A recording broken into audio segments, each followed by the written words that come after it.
할렐루야. 그나마 한풀 꺾인 더위가 좀 숨도 쉴만하고 감사합니다.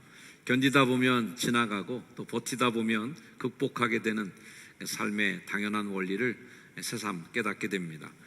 서로 한번 축복해 줄까요? 잘 견뎌낸 당신 응원합니다. 잘 견뎌낸 당신 응원합니다. 아멘.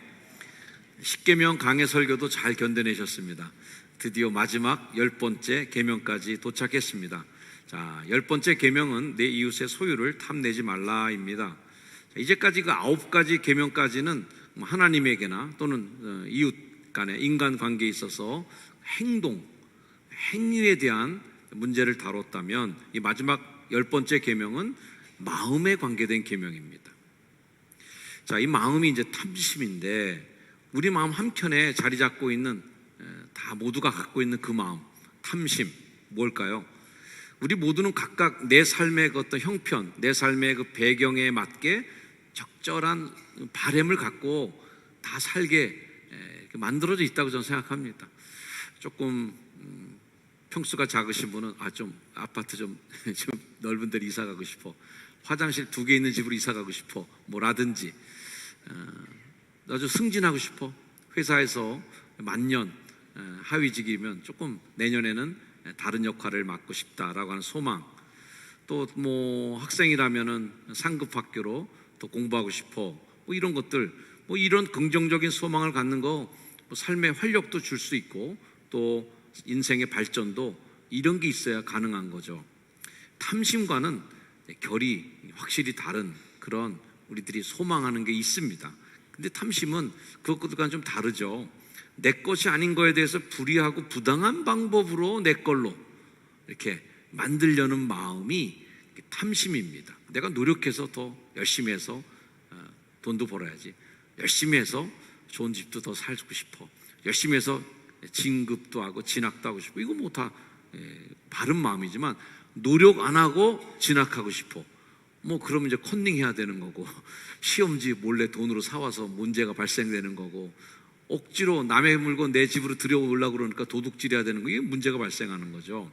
탐내지 말라라고 하는 이 명령을 내릴 때의 전제 조건은 뭐냐면, 그거 네 거 아니야 라는 거예요. 네 것이 아닌데 남의 것인데 네가 가지려고 하는구나 라는 거죠. 무엇인가를 탐낸다고 할 때 그 탐낸다는 말의 의미는 내가 소유할 권리가 없는데 갖고 싶다는 거고요, 내 것이 아니라서 가지면 안 되는 건데도 내가 집어넣고 싶은 그 마음, 이 탐심입니다. 이 탐심의 뿌리, 탐심의 그 근거는 어디 있냐면 공허함에 있어요. 공허함.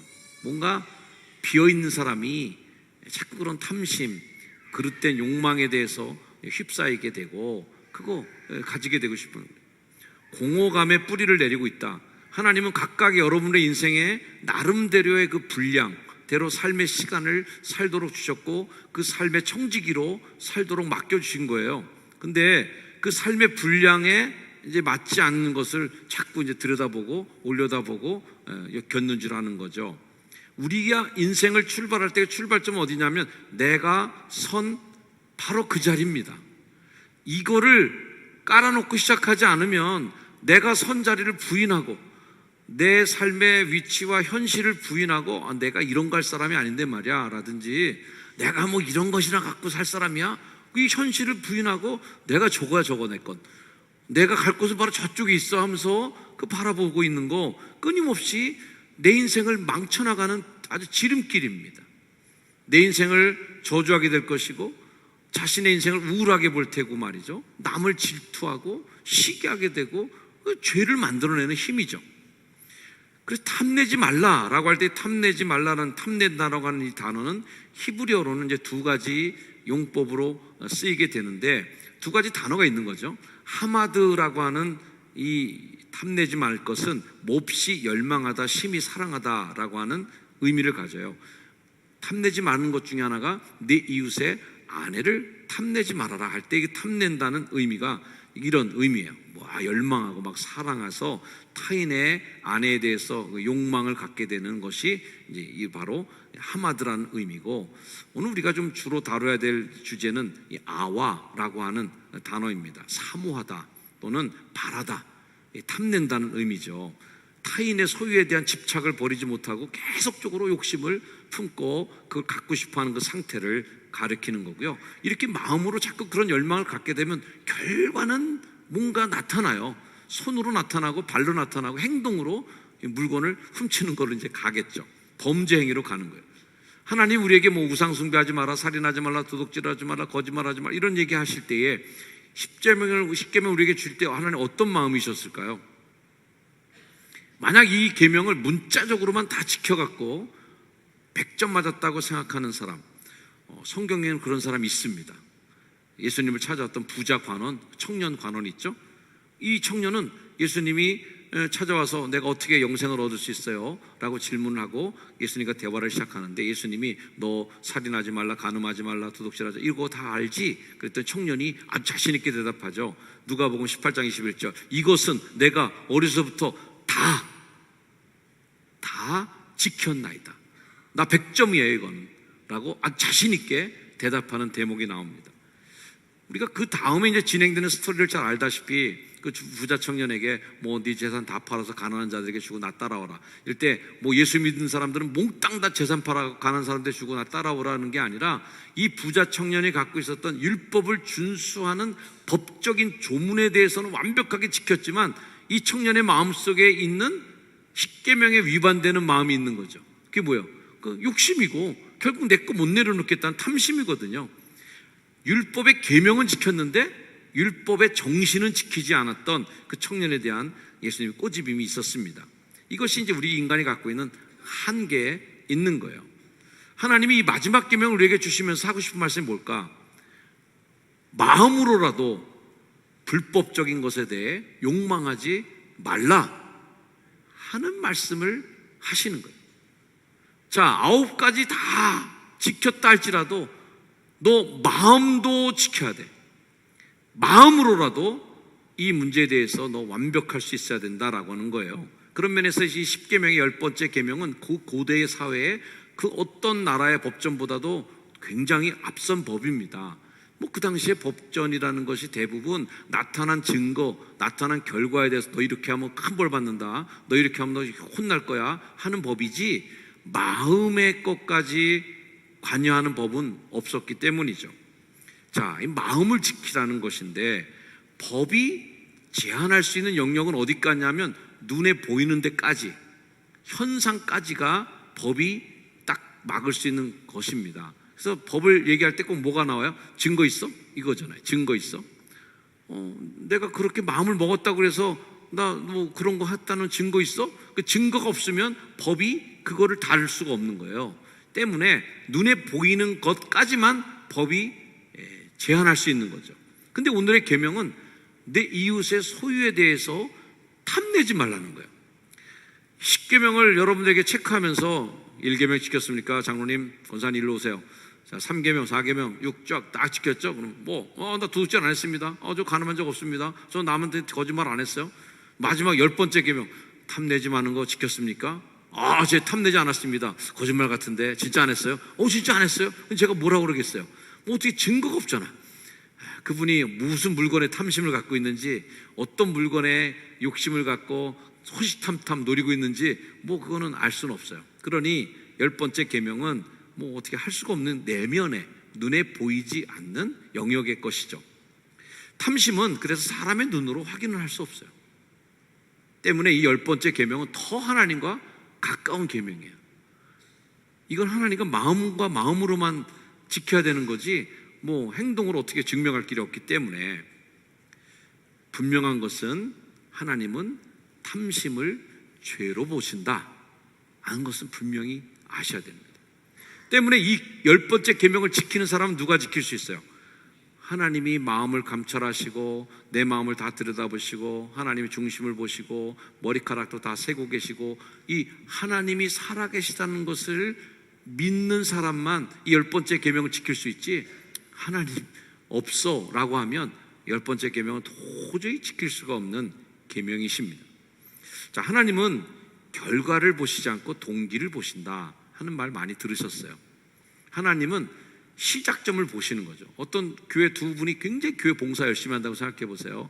너무도 열심히 하고 너무 해요. 근데 한 분은 정말 죽을 죄인 구원해 주신 하나님 은혜에 너무 감사해서 하나님께 정말 빚갚는 마음으로 봉사하는 분이 있고요. 또 한 분은 똑같이 봉사하는데 어떤 마음이냐면, 내가 이 교회에서도 좀 뭔가 자리 하나 차지해야 될 것 같아.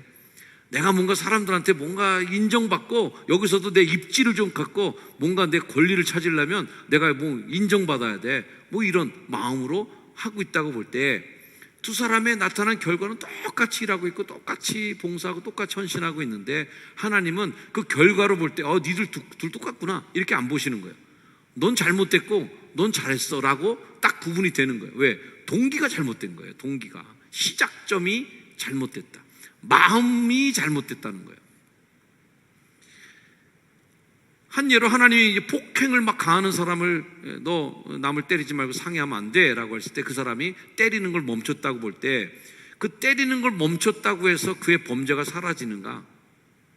때리는 걸 어떻게든 옆 사람 막 뜯어 말려갖고 멈췄는데 속으로는 부글부글 끓어오르고 있고, 좋아, 오늘은 내가 참지만 언젠가 너 길에서 나한테 만나면 넌 정말 그때 죽는다 하는 이 마음, 그 증오의 마음과 공격성을 그대로 갖고 어이구 그러면서 헤어졌다면, 폭력을 쓰지 말라고 하신 하나님의 말씀을 그 사람이 순종한 건가? 주먹질을 안 하고 있으니까 지금은 하나님 말씀에 순종하고 있는 거, 그거 아닌 거예요.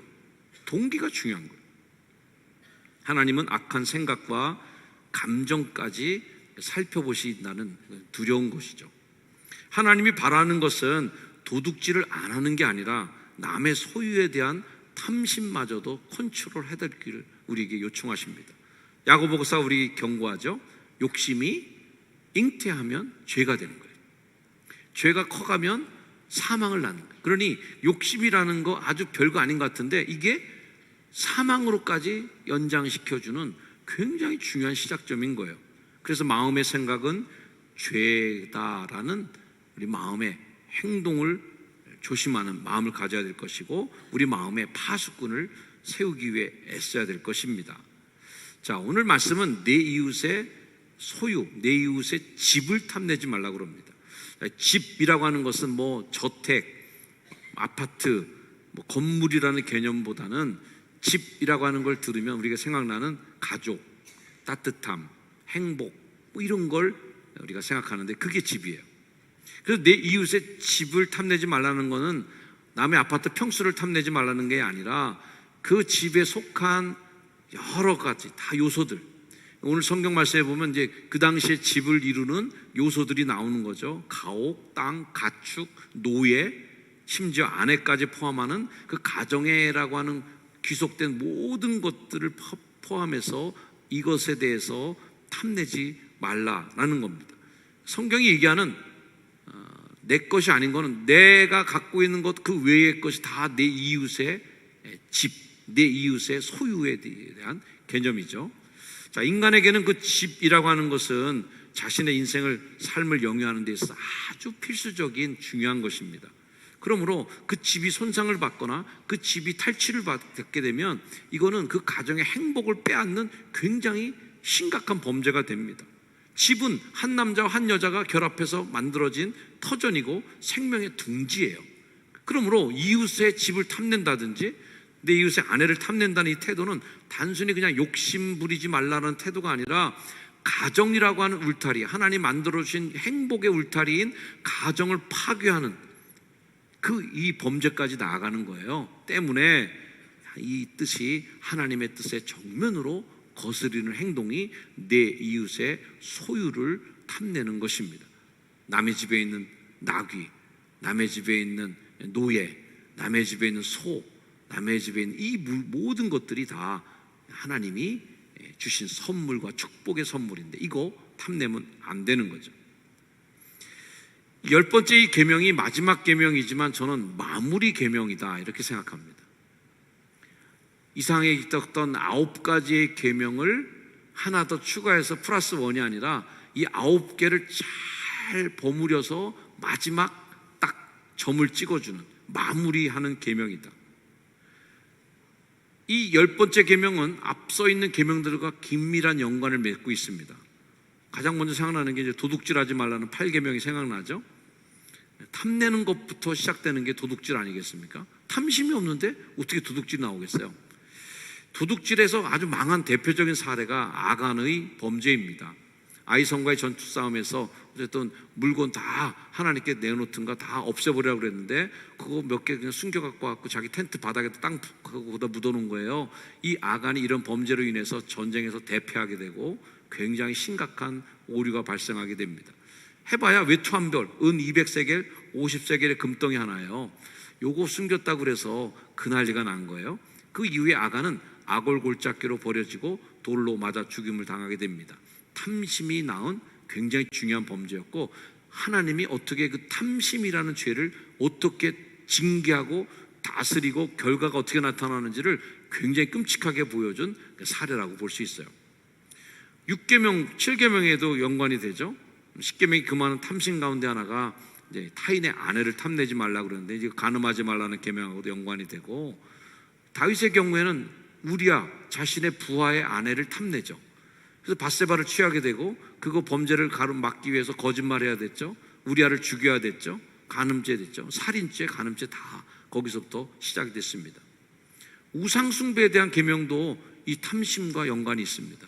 우상을 왜 만들어요? 내 욕심을 극대화시켜서 말 들어주는 존재가 우상이거든요. 내가 갖고 싶어, 내가 뭐 되고 싶어, 내가 하고 싶어. 그걸 누가 들어줘? 그걸 들어줄 신을 내가 만들어낸 게 우상이거든요. 때문에 자기애가 극단화되면 우상이 만들어져요. 나를 위해 누군가 손해를 또 봐야 되기 때문에 그 우상에게 남을 손해보게 만들고 나만 보고 나만 위해서 존재하는 신을 만드는 거죠. 이 우상숭배랑 같은 뿌리입니다. 자, 이런 것들을 막아서는 큰 방파제가 있는데 그것이 바로 자족이라는 것입니다. 탐심의 원천이 공허함에 있다면 탐심의 원인을 제거하기 위해서는 스스로 만족하는 마음, 그 자족하는 마음이 있어야 돼요. 사도는 오늘 본문 말씀 빌립보에서 이렇게 고백을 했습니다. 한번 읽어볼까요? 빌립보 4장 11절부터 시작. 내가 궁핍함으로 말하는 것이 아니니라. 어떠한 형편에든지 나는 자족하기를 배웠노니 나는 비천에 처할 줄도 알고 풍부에 처할 줄도 알아. 모든 일 곧 배부름과 배고픔과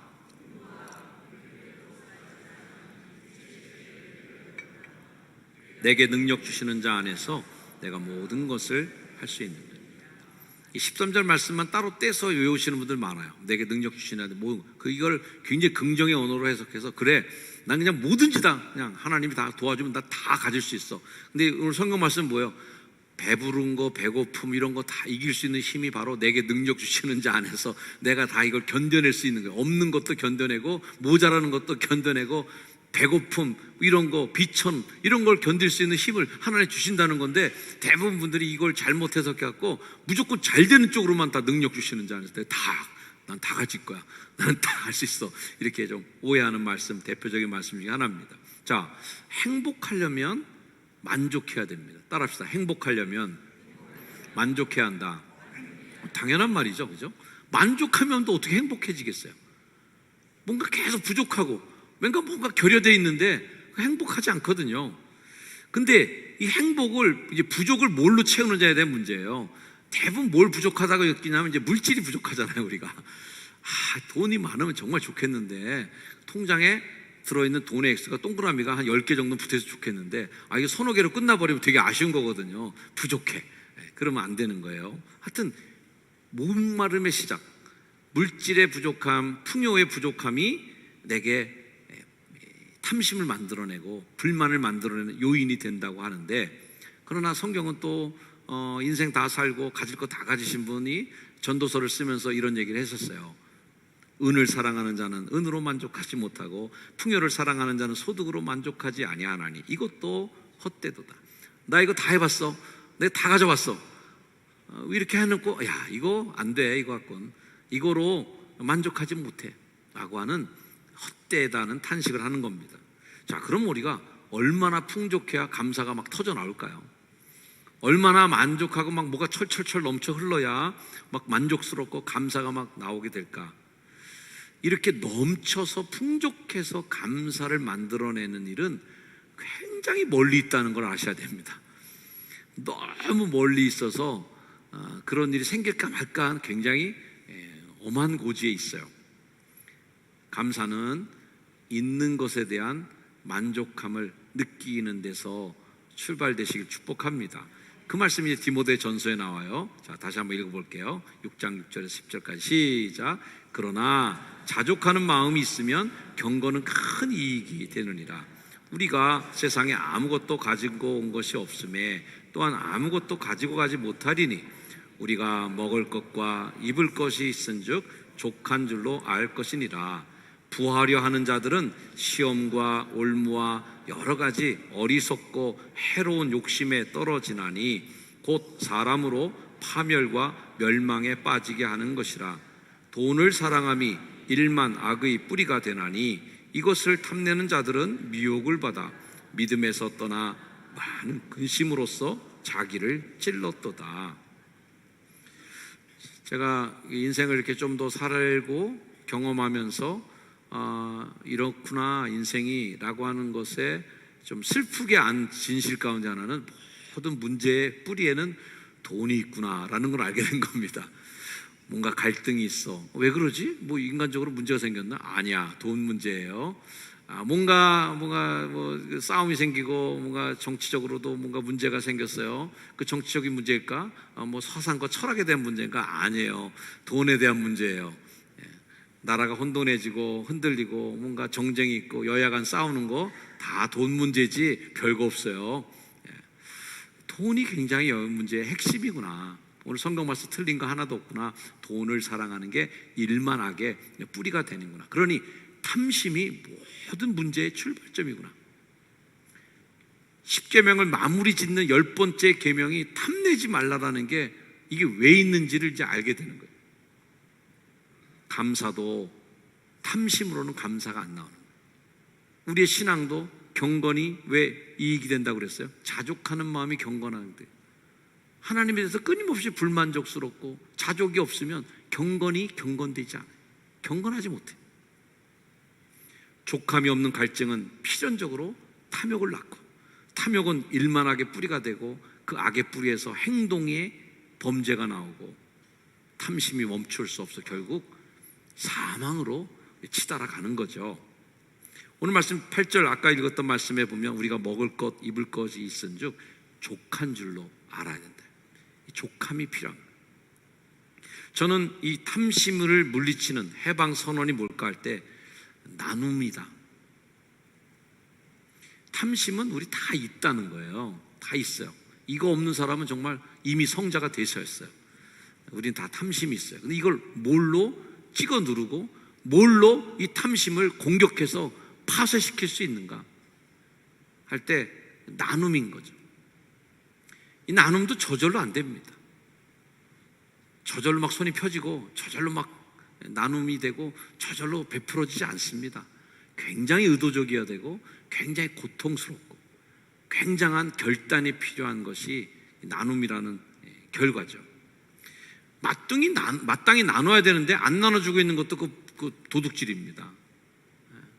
하나님이 11조를 내라는 것은 그 11조로 나눠 주라는 거거든요. 그 안 나눠주고 있는 게 그게 도둑질이 된 거죠.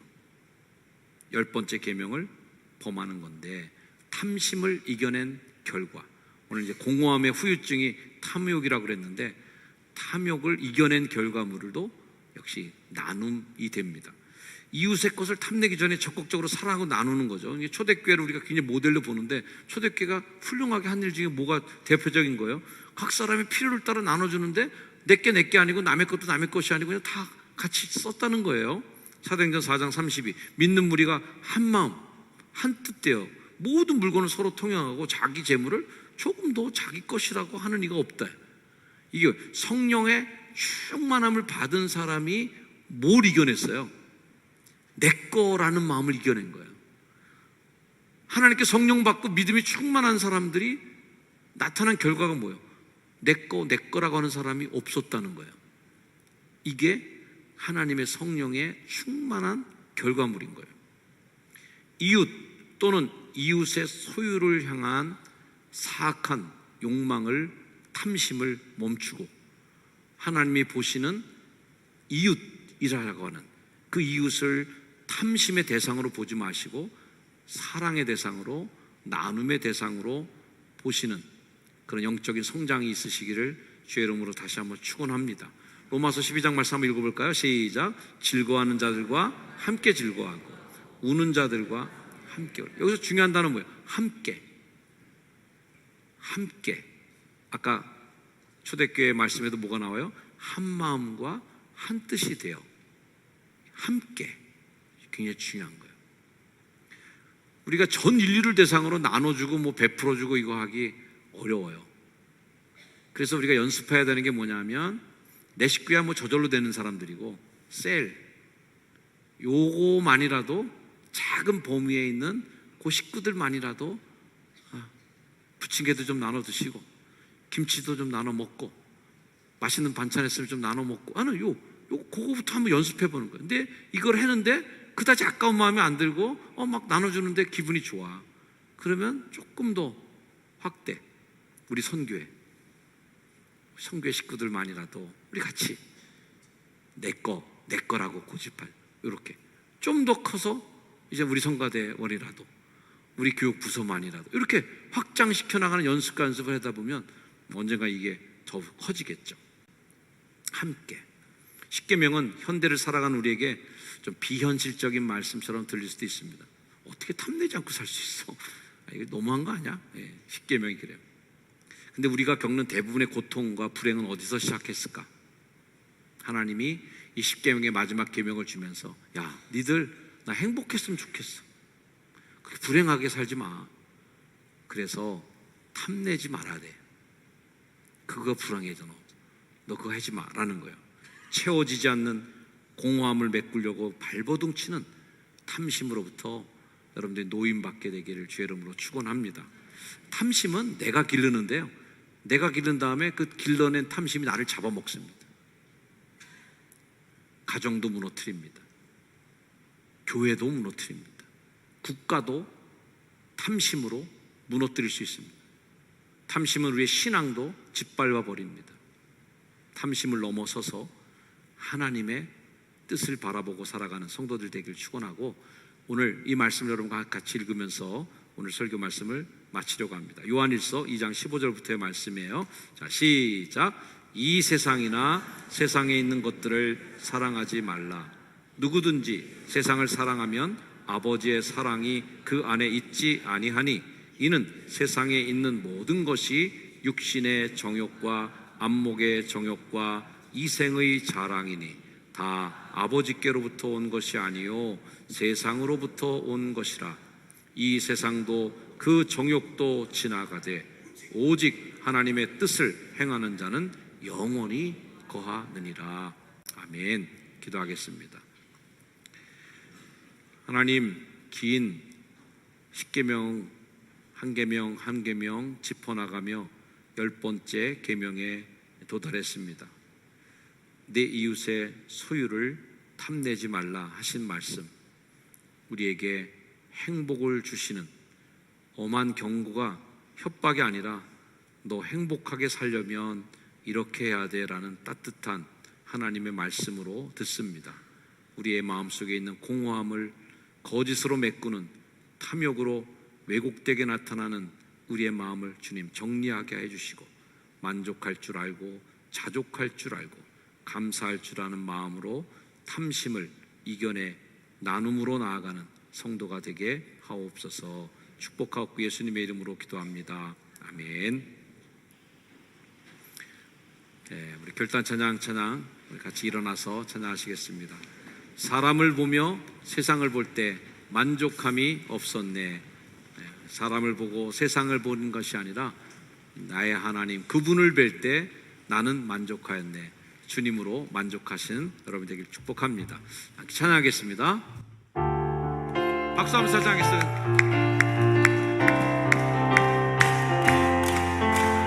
사람을 보며 세상을 볼 때 만족함이 없었네. 나의 하나님 그분을 볼 때 나는 만족하였네. 사람을 보며 세상을 볼 때 만족함이 없었네. 나의 하나님 그분을 볼 때 나는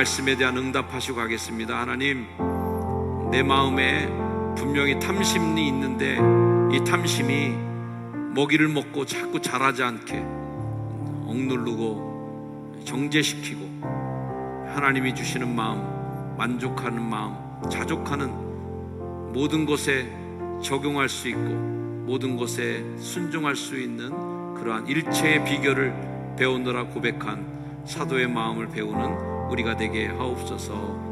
기도하겠습니다. 아버지 하나님, 자족하는 비결을 배우게 하시고 하나님, 내가 처한 모든 상황과 조건들에 대해서 하나님 감사할 수 있는 마음으로 풍부에 처할 줄도 알고 비천에 처할 줄도 알고 배부름과 배고픔에도 흔들리지 않는 하나님 마음을 허락하여 주셔서 내게 능력 주시는 자 안에서 이 모든 불평들과 하나님 불만족들, 내 안에 있는 탐심을 이겨낼 수 있는 능력 있는 사람으로 우리가 거듭나고 살게 하여 주옵소서. 우리 성도들의 삶을 주께서 어루만져 주셔서 탐심으로 우리의 인생과 삶을 망가뜨리지 않게 하시고 어그러뜨리지 않게 하시고 하나님 마음을 다스릴 수 있는 귀한 성도들 다 되도록 축복하여 주옵소서. 예수님의 이름으로 기도드립니다. 아멘.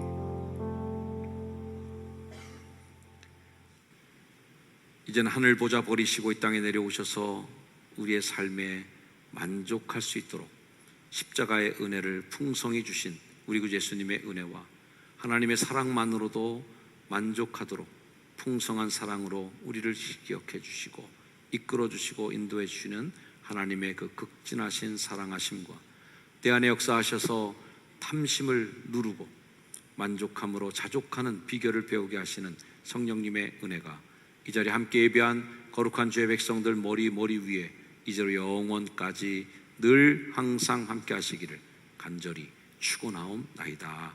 아멘.